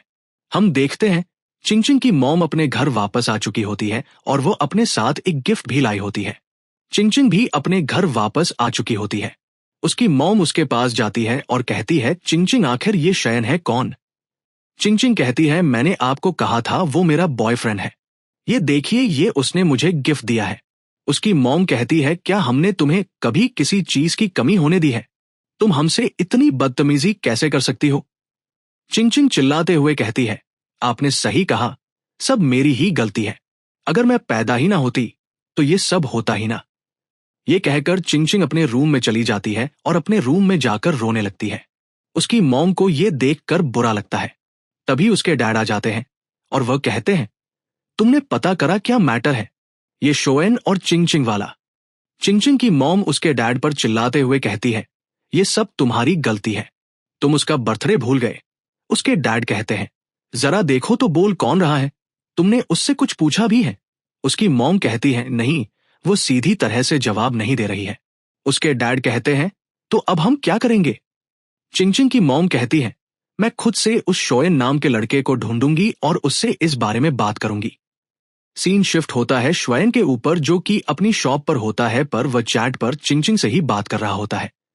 वो उससे कह रहा होता है मुझे अब रिग्रेट हो रहा है, मुझे तुम्हारे साथ डिनर कर लेना चाहिए था, अब मुझे काफी भूख लग रही है। चिंग चिंग भी अपने घर पर अपने पेरेंट्स के साथ डाइनिंग टेबल पर होती है। चिंग चिंग उसके मैसेज का रिप्लाई करते हुए कहती है तुम्हारे साथ यही होना चाहिए था, अब तुम भूखे ही रहो। खैर फिर भी वो शयन से पूछती है अच्छा बताओ मुझे तुम क्या खाना चाहते हो? तभी शोएन को उसकी बॉस बुलाती है, पर फिर भी शयन फोन में लगा होता है। उसकी बॉस कहती है तुम्हारे सामने कस्टमर्स है, बाद में बात कर लेना। शन जल्दी से फोन को छोड़कर कस्टमर्स के पास जाता है। सीन शिफ्ट होता है चिंग चिंग के घर पर, उसके बर्थडे का जो केक बचा था। चिंग चिंग मिस वोंग से कहती है आंटी वोंग आप इस केक को उस बार में पहुंचा दीजिए जहां हम कहते हैं। ये सुनने के बाद चिंग चिंग के पेरेंट्स कहते हैं तुम ये केक किसके पास भेज रही हो? चिंग चिंग कहती है शन के पास। ये सुनकर उसके मॉम डैड हैरान हो जाते हैं। सीन शिफ्ट होता है, आंट वांग उस केक को लेकर शोन की शॉप पर आ जाती है। शोएन की बॉस कहती है देखो तो जरा कौन आया है। आंट वोंग कहती है हाँ मैं कुछ डिलीवर करने आई हूं। श्वन कहता है आंट वोंग आप आ गई। आंट वोंग कहती है चिंग चिंग ने मुझसे कहा था कि मैं इस केक को तुम तक पहुंचा दूं। यह सुनने के बाद श्वयन थोड़ा शॉक होता है और वो कहता है वो सच में शास से थोड़ी सी पागल है। ये सब देखने के बाद श्वेन की बॉस कहती है मुझे सच सच बताना, तुम दोनों डेट कर रहे हो है ना? श्वेन कहता है आप ये किस बारे में बात कर रही हैं? मैंने बस उसकी मदद करी थी, मैंने उससे कहा था कि मुझे भूख लगी है, इसीलिए उसने मुझे ये केक भेज दिया। ये सुनने के बाद बॉस हंसते हुए कहती है मुझसे मजाक मत करो, मुझे यकीन नहीं होता। तभी सीन शिफ्ट होता है हमारे वे भाई पे। काफी टाइम बाद दिखा यह लड़का। खैर इस टाइम पर वो कॉफी शॉप पर होता है मैंगो और उसकी दोस्त के साथ। वे उनसे पूछता है तो तुम दोनों को मुझसे क्या काम है? मैंगो कहती है मुझे बताओ कि आजकल शन क्या कर रहा है। वे बताता है कि वह पार्ट टाइम जॉब कर रहा है। ये सुनने के बाद मैंगो की दोस्त कहती है मैं अब सब समझ गई, वो गरीब हो चुका है इसीलिए तुम्हें इग्नोर कर रहा है। वैसे भी लड़कियों के पीछे भागने में पैसे खर्च होते हैं। वो ये सुनकर कहता है नहीं नहीं, तुम बिल्कुल गलत सोच रही हो। वो अपने आने वाले ड्राइविंग टेस्ट के लिए बिजी है, वो हमारे साथ अब गेम भी नहीं खेलता। मैंगो कहती है तो वो मुझे इग्नोर क्यों कर रहा है। तभी सीन शिफ्ट होता है श्वेन पर, जो कि अपने रूम में बैठा चैट पर चिंगचिंग से बातें कर रहा होता है। वो उसे कल के केक के लिए शुक्रिया बोलता है। चिंगचिंग भी उससे बातें करते हुए उसके रिप्लाई में कहती है, वो केक बहुत ही ज्यादा बड़ा था, इसीलिए हम उसे खत्म नहीं कर पाए। तब मुझे समझ आया कि मैं उस केक को तुम्हें भी भेज सकती हूं। शोएन चैट पर उससे पूछता है, चिंगचिंग तुम्हारे और दोस्त नहीं है क्या? ये सुनने के बाद चिंगचिंग थोड़ा शांत हो जाती है और कहती है, तुम्हें इससे क्या मतलब? शोएन कहता है, ऐसा लगता है मैंने सच बोल दिया। कल के केक की वजह से मैं तुमसे अच्छे से बोल रहा था। मैं तुम्हारा एक अच्छा दोस्त बन सकता हूं। चिंगचिंग कहती है, तुम्हारा शुक्रिया पर इसकी जरूरत नहीं है। शोएन अपने बेड पर लेट जाता है और पूछता है, तुम क्या कर रही हो? चिंगचिंग बोलती है, तुम्हारा इससे क्या मतलब है? शोएन कहता है, मैं बस क्यूरियस हूं। तुम्हारे जैसे अमीर बच्चे अपना टाइम पास कैसे करते हैं? वो कहती है कि मैं कॉमिक्स पढ़ती हूं। क्या तुम्हें भी वो पसंद है? श्वेन कहता है, हाँ मुझे बहुत पसंद है। श्वन कहता है, मैंने जो कॉमिक्स पढ़ी है वो तुमने भी कभी नहीं पढ़ी होंगी। ये सुनने के बाद चिंगचिंग कहती है, आखिर तुम ऐसा क्या पढ़ रहे हो? श्वन कहता है, मैं तो एच मानवा पढ़ता हूं। ये सुनने के बाद चिंगचिंग उसे ठरकी बोलती है। तभी सीन वापस से वे पर शिफ्ट होता है। वो गुस्से में मेंगियाओ से कहता है, पहले शन हर जगह तुम्हारा पीछा किया करता था, पर क्या तुमने कभी उस पर ध्यान दिया है? ये सुनने के बाद मैंगो की दोस्त कहती है, तुम लड़कों को लगता क्या है, अगर तुम हमें अच्छे से ट्रीट करो तो हम तुम्हें हाँ कर देंगे। ये सुनते ही वे कहता है, अगर वह तुम्हें पसंद नहीं था तो तुम्हें उसे रिजेक्ट कर देना चाहिए था, पर तुम उसका फायदा उठाती रही। तुम उससे भी बातें करती रही और उसी टाइम पर तुम दूसरे लड़कों के साथ भी फ्लर्ट कर रही थी। आखिर इसमें तुम्हें मजा क्या आता है? मैंगो की दोस्त कहती है, तुम ये क्या क्या कह रहे हो? वो अपनी कॉफी को उठाते हुए कहता है, तुम प्ले गर्ल्स ऐसे ही बात करती हो। तभी हम श्वेन के डैड को देखते हैं, जो कि अपनी चाय के मजे लेते हुए न्यूज़पेपर को पढ़ रहे होते हैं। तभी यहां पर श्वेन आ जाता है। वो अपने डैड से कहता है, डैड मुझे आपसे कुछ बात करनी है। उसके डैड कहते हैं, अगर तुम्हें पैसे चाहिए तो अपनी मां से मांग लो। ये कहकर वो वापस से चाय पीने लगता है। श्वेन कहता है, असल में मुझे ड्राइविंग स्कूल के लिए साइन अप करना है। ये सुनने के बाद उसके डैड कहता है, मुझसे पैसे मत मांगो, मैं बहुत गरीब हूं। पर तभी श्वेन एक अजीब सी स्माइल के साथ कहता है, अरे डैड, वो बाथरूम की सीलिंग वहां पर भी तो शायद पैसे थे और टीवी स्टैंड के नीचे भी पैसे थे।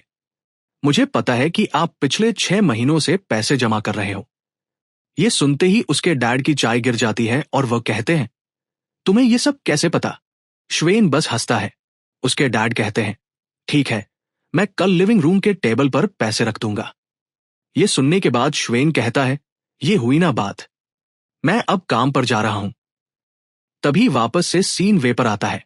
वो मैनव और उसकी दोस्त से कहता है, तुम लोग पागल हो, पता नहीं किस तरह का लॉजिक इस्तेमाल कर रहे हो। मैनव वे से कहती है, शन को मत बताना कि तुम मुझसे मिले थे और मुझे बताऊं कि वो कहां पर काम करता है। वह उसकी बातों का जवाब नहीं देता और उसे इग्नोर करके यहां से जाने लगता है। वे अपनी ही बातों में लगा हुआ था। वो सोच रहा था यहां की दूध वाली चाय पहले जैसी नहीं रही। मैंगो की दोस्त मैंगो से कहती है, तुम ज्यादा सोचना बंद करो, कॉलेज में और भी क्यूट क्यूट लड़के मिलेंगे। श्वन को तुम्हें खोने के बाद पछतावा जरूर होगा। मेनग्याओ कहती है, मैं बस ये जानना चाहती हूं कि वो अचानक से क्यों बदल गया। तभी से ही शिफ्ट होता है चिंगचिंग की मॉम के ऊपर, जो कि शन के बार के सामने पहुंच चुकी होती है। वो आंट वांग को कॉल करती है और कहती है, मैं उस लड़के के बार के पास आ चुकी हूं, अगर चिंगचिंग बाहर निकले तो मुझे तुरंत बता देना। ये कहकर वो फर्क देती है। वह उस बार के अंदर जाने लगती है। वह बार के अंदर जाते ही बॉस को और एक वेटर्स को देखती है और उस बार के अंदर सिर्फ एक ही लड़का होता है जो कि काम कर रहा होता है। उस लड़के को तुरंत देखते ही चिंगचिंग की मॉम समझ जाती है कि यही लड़का उनकी लड़की का बॉयफ्रेंड है। उसकी मॉम उसे जाकर कहती है, तुम्हारा नाम शोएन है ना? शोएन कहता है, हाँ वो मेरा ही नाम है, पर आप कौन हैं? वो जाकर एक टेबल के पास बैठने लगती है और कहती है, मैं चिंगचिंग की मॉम हूं, क्या हम थोड़ी देर के लिए बात कर सकते हैं? शोएन बिना कुछ कहे उनके पास जाकर बैठ जाता है। बॉस ये सीन देखकर वेट्रेस से कहती है, ये लो आ गई मुसीबत। चिंगचिंग की मॉम कहती है, तो मुझे बताओ तुम मेरी बेटी से कहां पर मिले थे? शोयन कहता है, हम एक लेक के पास मिले थे और फिर इस बार में एक बार मिले थे और मैं उसे तीसरी बार उसके बर्थडे पर मिला था। ये सुनने के बाद उसकी मॉम कहती है, तो तुम बस मेरी बेटी से 3 बार ही मिले हो और तुम लोग अभी इसे डेट करने लगे। ये सुनने के बाद शोयन कहता है, आंटी, आप अपनी खुद की बेटी को नहीं जानती क्या? क्या उसकी पर्सनालिटी ऐसी है कि एक लड़के से 3 बार मिलने के बाद वो उसे डेट करने लगेगी? चिंचिंग की मॉम शोयन को देखने लगती है। उनकी आंखें सरप्राइज से भरी होती है। शोयन उनसे काफी अच्छे से बात कर रहा होता है। खैर तभी अचानक से चिंचिंग की मॉम कहती है, मुझे बताओ तुम कौन से कॉलेज में जाना चाहते हो? श्वेन कहता है, मैं शढ़ाई में जाना चाहता हूं, जो कि स्कूल ऑफ फाइनेंस है। यह सुनने के बाद चिंचिंग की मॉम कहती है, तुम एक आम लड़के हो, तुम्हारे लिए फाइनेंस चुनना एक स्मार्ट चॉइस नहीं है। यह सुनने के बाद श्वेन कहता है, मेरा गोल है बहुत अमीर बनने का। यह सुनने के बाद चिंचिंग की मॉम के चेहरे पर एक अजीब सी स्माइल आती है और वो अपने मन में कहती है, इसकी हाइट भी अच्छी है और इसका फेस भी और इसकी पर्सनालिटी भी, अगर ये सच में अपने सपनों को पूरा कर लेता है तो शायद से मैं हाँ कर दूं। खैर आगे वो शयन से कहती है, मैं यहां पर तुम्हें ब्लेम करने नहीं आई थी, मुझे कोई दिक्कत नहीं है अगर तुम चिंचिंग के दोस्त हो तो, पर मैं उम्मीद करती हूं कि तुम लाइंस को क्रॉस नहीं करोगे। तुम एक स्मार्ट बच्चे हो, तुम्हें पता होगा मेरा क्या मतलब था इससे। श्वयन कहता है, फिक्र मत करिए आंटी, मैं सब समझ गया। चिंचिंग की मॉम अपना फोन उठाती है और कहती है, क्या हम एक दूसरे को भी चैट पर ऐड कर सकते हैं? शोयन हाँ कर देता है। उसके बाद वो उस म्यूजिक बार से निकल आती है। वो अपनी कार में बैठी होती है और काफी ज्यादा थकी हुई लग रही होती है। तभी से यही शिफ्ट होता है वे पर, जो कि अपने घर पर बैठा गेम खेल रहा होता है। असल में वो कॉल पे शोन से बात कर रहा होता है। शोयन दूसरी तरफ से कहता है, वे चलो चलते हैं, कल ड्राइविंग स्कूल के लिए साथ में साइन अप करते हैं। ये सुनने के बाद वे कहता है, इतनी जल्दी? शोयन कहता है, जितनी जल्दी हम ये कर लेंगे उतनी ज्यादा हमारी टेंशन कम होगी। वे कहता है, ठीक है, मैं अपने पेरेंट्स से पूछकर बताता हूं। तभी सीन शिफ्ट होता है चिंचिंग के घर पर। वो कुछ खा रही होती है। तभी उसकी मॉम आती है। वो अपनी बेटी से ऐसे ही कुछ बातें करती है। फिर आगे वह उससे पूछती है, तो तुम्हें कौन से कॉलेज जाना है, तुमने चूज करा? चिंचिंग कहती है, मैं शंघाई में जा रही हूं। ये सुनने के बाद उसकी मॉम अपने मन में कहती है, ये तो वही कॉलेज है जिसमें वो लड़का शोयन जा रहा है। वो अपनी बेटी से दोबारा पूछती है, क्या तुमने सच में डिसाइड कर लिया है? चिंचिंग बालकनी की ओर जाते हुए कहती है, हाँ, मैंने डिसाइड कर लिया है। हम वे को देखते हैं जिसको लेने के लिए शोयन आया होता है अपनी स्कूटी पर। वे उससे कहता है, तुम कुछ ज्यादा ही जल्दी नहीं आ गए, जल्दी पीछे बैठ जा, हमें चलना भी है। वह बताता है कि उसके डैड ने उसे 2800 युवान दिए हैं।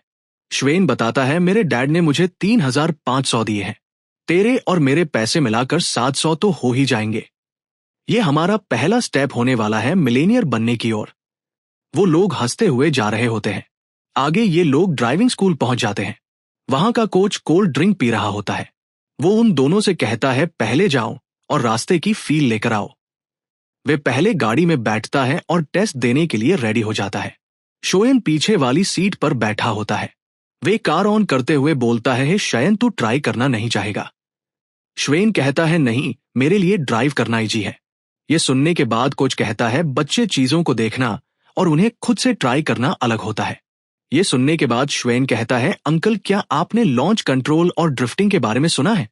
यह सुनने के बाद वे और वो कोच दोनों ही हैरान हो जाते हैं।